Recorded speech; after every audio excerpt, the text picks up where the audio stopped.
حضرت ثانی رحمۃ اللہ علیہ کے ساتھ عظمہ خان محمد صاحب رحمۃ اللہ علیہ نے ہم سے ایک مرتبہ فرمایا کہ میں حج پہ جب گیا اپنے شیخ کے ساتھ تو اس وقت سید مغیث شاہ صاحب رحمۃ اللہ علیہ حیات تھے۔ یہ واقعہ حضرت رحمۃ اللہ علیہ نے کم سے کم بھی 3 مرتبہ میں سنایا ہوگا۔ ایک مرتبہ چھتا بازار اب تو ختم ہو گیا، وہاں سے گزر رہے تھے تو حضرت رحمۃ اللہ علیہ نے سنایا تھا، ارشاد فرمایا تھا یوں ہوتا ہے، حضرت خان محمد صاحب رحمۃ اللہ علیہ۔ ایک مرتبہ مدینہ منورہ میں ارشاد فرمایا تھا ہم سے، جنت البقیع پہ کوئی بات ہو رہی تھی تو یہ عجیب بات حضرت رحمۃ اللہ علیہ نے سنائی تھی۔ اور تیسری مرتبہ مکہ مکرمہ میں ہی جہاں رہائش تھی، وہاں ایک مرتبہ جب ہم ان سے مکتوبات شریف پڑھ رہے تھے حضرت مجدد الفسانی سرہندی رحمۃ اللہ علیہ کے، تو ایک خط پہ کوئی جملہ آ گیا تھا حضرت مجدد رحمۃ اللہ علیہ کا، رک کے ہمیں روک کے اس کے رات سے پھر یہ واقعہ سنایا تھا۔ امید ہے آپ غور کریں گے تو سمجھ جائیں گے۔ حضرت ابو سعد اور پھر ان کی خلافت سید مغیث شاہ صاحب رحمۃ اللہ علیہ، اور ادھر حضرت سعد اور ابو سعد اور ان کی خلافت حضرت ثانی، اور پھر ان کی خلافت خان محمد صاحب رحمۃ اللہ علیہ، اور ہم نے ان سے پڑھا۔ تو خان محمد صاحب رحمۃ اللہ نے فرمایا کہ میں اپنے حضرت کے ساتھ حضرت ثانی رحمۃ اللہ علیہ حاضر ہوئے جب مدینہ منورہ، تو وہ تو پھر جانے ہی نہیں دیتے تھے، دعوتیں، اپنے گھر پہ بلانا، خانقاہ سراجیہ کا تذکرہ، اپنے شیخ کا تذکرہ، دونوں پیر بھائی تھے۔ تو عظمہ خان صاحب رحمۃ اللہ اس وقت جوان تھے، تو ہم سے فرمانے لگے، جنت البقیع پہ جب کوئی گفتگو عرض کی حضرت سے، تو حضرت نے فرمایا بھئی میں اپنے حضرت کے ساتھ حضرت ثانی رحمۃ اللہ علیہ کے ساتھ ایک مرتبہ ان کے یہاں دعوت پہ گیا سید مغیث شاہ صاحب کی۔ پھر فرمایا کہ ان کا تو انتقال ہو گیا، ان کا انتقال 1391 ہجری میں ہوا تھا، آج سے کوئی 50 برس پہلے۔ انڈیا میں بجنور میں، چاندپور میں اگر کسی کے پاس ان کے حالات، کوئی کتاب، کوئی چیز ہو تو ہم مدتوں سے اس کی تلاش میں ہمیں نہیں ملی۔ اگر کوئی صاحب سنیں انڈیا کے، چاندپور بجنور کے، تو انہیں چاہیے یہ نیکی کریں، ہم ان کے لیے بہت دعا مانگیں گے، یہ نیکی ہمارے ساتھ کریں۔ تو عظمہ خان صاحب رحمۃ اللہ نے ہم سے ارشاد فرمایا کہ تم لوگوں نے تو دیکھا نہیں حضرت کو، لیکن وہ بڑے اولیاء کرام میں سے تھے، اور یہ جو بات ہو رہی ہے جنت البقیع کی، ایک دن میں اپنے حضرت ثانی رحمۃ اللہ علیہ کے ساتھ ان کے یہاں گیا دعوت پہ، تو حضرت ثانی رحمۃ اللہ علیہ کی اور مولانا مغیث صاحب رحمۃ اللہ علیہ کی آپس میں گفتگو شروع ہوئی اسی جنت البقیع کے موضوع پہ۔ تو حضرت ثانی رحمۃ اللہ نے کہا کہ یہاں پہ کیا ہوتا ہے؟ انہوں نے کہا حضرت یہ ہے بات، انہوں نے کہا حضرت بہت سے لوگ جو دنیا کے مختلف حصوں میں انتقال کرتے ہیں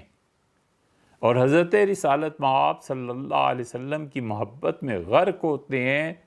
وہ وہاں دفن کرتے ہیں، اور ان کی لاشیں میں دیکھتا رہتا ہوں یہاں آتی ہیں، اور یہاں کئی ایک ہیں جن کی لاشیں نکال کے کہیں اور بھیج دیتے ہیں۔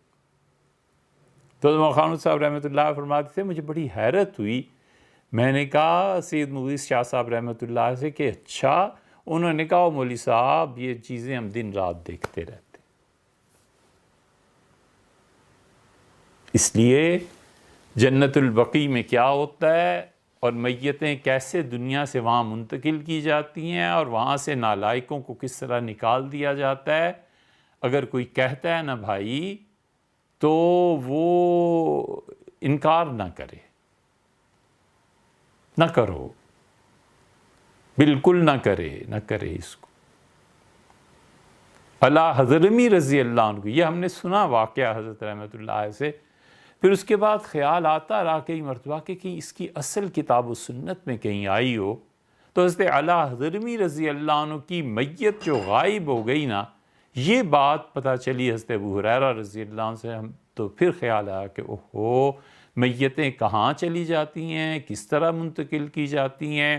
کس طرح نالائقوں کو جنت البقیع سے نکالا جاتا ہے، اور جو حضرت رسالت پناہ صلی اللہ علیہ وسلم کی محبت میں غرق ہیں انہیں کس طرح قرب جسمانی وہاں پر دیا جاتا ہے۔ یہ سب باتیں عقل سے بالا ہیں، لیکن ہوتا ضرور ہے۔ اب جھٹلا لو حضرت علی رضی اللہ عنہ کی روایت کو، کہو کہ وہ سارا غلط۔ اگر غلط ہے اور جھوٹ ہے تو آپ کس دین کی بنیاد پر کھڑے؟ اور تیسری بات جو آپ سے عرض کرنی تھی کہ جتنے بھی ایسے واقعات انسانی عقل میں نہیں آتے اور کہنے والا آدمی پکا ہو، یہ تھوڑا ہی ہے کہ کسی چرسی بھنگی نے تصوف پہ کچھ کہہ دیا تو ہم اس کا دفاع کرتے پھریں، ہمیں کیا ضرورت ہے بھئی؟ ابن عربی کہیں، جنید بغدادی کہیں، بایزید بستامی کہیں، حضرت مجدد کہیں، شاہ ولی اللہ کہیں رحمہم اللہ، پھر تو ہم ان کے وکیل، پھر تو ہم خم ٹھونک کے ان کی بات کا دفاع کریں۔ کیوں کسی چرسی بھنگی کی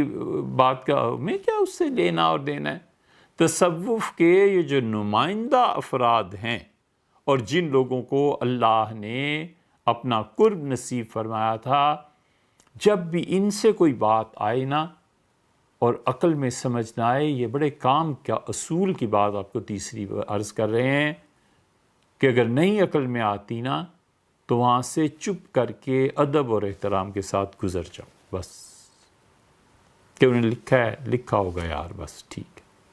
انہوں نے محسوس کیا ہے، ہوا ہوگا۔ سید مغیث شاہ صاحب رحمۃ اللہ علیہ کو کشف ہوتا تھا، جنت البقیع سے میتیں لائی اور لے جائی جاتی تھیں، نہیں عقل میں آتی، تسلیم کرے کہ بڑے حضرات تھے، جھوٹ نہیں بولتے تھے۔ اس کی حقیقت کیا ہے وہ جانتے ہوں گے جنہوں نے دیکھا ہے، جنہوں نے لکھا ہے۔ اپنا کام کیا ہے کہ ان چیزوں کو سن کے ادب احترام کے ساتھ گزر جانا۔ سید مغیث شاہ صاحب رحمۃ اللہ کی بات نہیں سمجھ میں آتی، خاموشی سے حضرت کے ادب کے ساتھ گزر جائے، ورنہ ان پہ تنقید کرنا، انہیں جھوٹا کہنا، والعیاذ باللہ ان کی بے ادبی کرنا، یہ وہ ہے جو امام روم نے مثنوی میں کہا ہے کہ بے ادب محروم گشت از فضل رب، بے ادب آدمی ہمیشہ اللہ کے فضل سے محروم رہتا ہے۔ تو اس لیے تصوف میں جتنی چیزیں ہیں، یہ صوفی جو کچھ بھی کہتے ہیں نا، صوفی جو کچھ کہتا ہے بہت سوچ سمجھ کے، بڑی گہری نظر کے بعد، بشرطے کہ وہ تصوف کا حقیقی نمائندہ ہو، اس کی بات سمجھ میں آ جائے، بسم اللہ۔ نہیں آتی تو دو کام کرنے چاہیے، ایک یہ کہ اس کو جھٹلائے نہیں، اور دوسری یہ کہ ادب احترام سے گزر جائے کہ بھی میری سمجھ میں نہیں آتی تو میری سمجھ ہے کیا چیز، حضرت رحمۃ اللہ نے لکھا ہے، لکھا ہوگا، بس یہ ٹھیک۔ اس لیے